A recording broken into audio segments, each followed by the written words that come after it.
In this video, we will discuss annotating pressure networks. If you'd like to follow along with this video, please open the file annotatingpressurenetworks.dwg located in the training folder as discussed in the Working with this Dataset video. Civil 3D provides many ways to annotate your pressure networks in each of the different views, including plan, profile, and cross-section views. Let's first look at the plan view. Let's zoom into one of our pipe objects, and let's go ahead and select one of our pressure pipe objects in the plan view. When you do so, you'll notice the context ribbon appears and you get the Labels and Tables panel. Let's go ahead and click on Add Labels. Now, if you wanted to choose from specific label styles that you may have created for a specific pressure network object, you would select this option, and then from the dialog box, you could choose the individual label styles to apply to each of the different objects. Let's go ahead and select this object again. However, if you've already defined the correct label styles to apply to your entire pressure network in the plan view within the command or feature settings, you could simply choose this tool here and all of your pressure network objects will be labeled automatically. As with all Civil 3 labels, you may need to modify them a little bit to get them out of congested areas.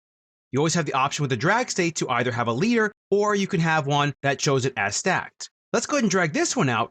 You also have the ability to always override any labels within Civil 3D. So if let's say I wanted to show this 10 inch by 10 inch and then you do a hard carriage return to get rid of this inch in here, I could do that as well.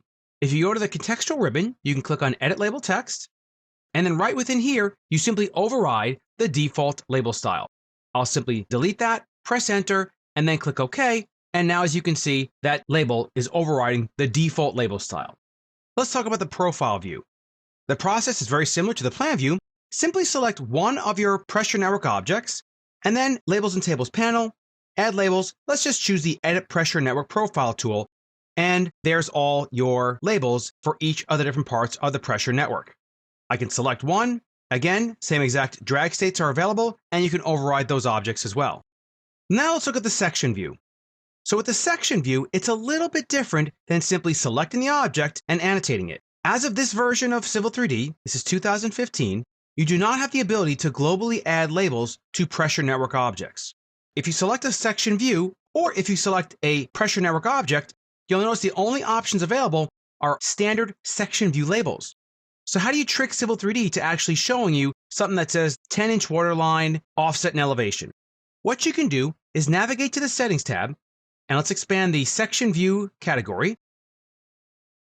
And let's go ahead and navigate to the label styles and then offset elevation. You notice here we have copied an offset elevation label and we've added one here called 10-inch waterline. We'll double click that one to show you what's going on here. First off, in the general tab, we put on the layer that we want. That way we can freeze it in the section view. Navigate to the layout tab and then within the contents property, notice how if I click here, you'll see that we've added in the actual text 10-inch waterline. And then it's a standard offset elevation label as you would normally place in a section view. Click OK, click OK again.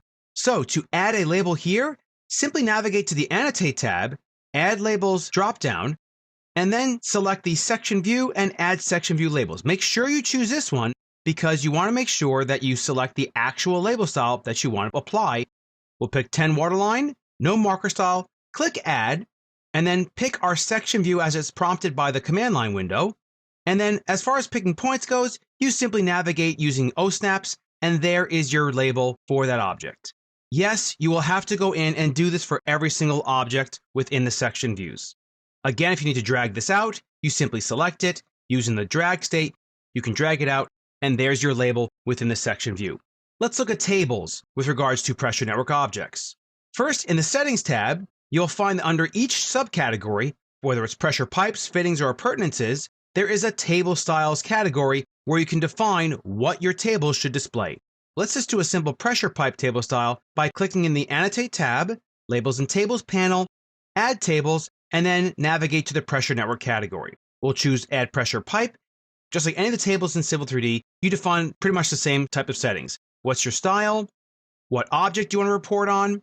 Do you want to split the table? If so, you define the rows and tables per stack.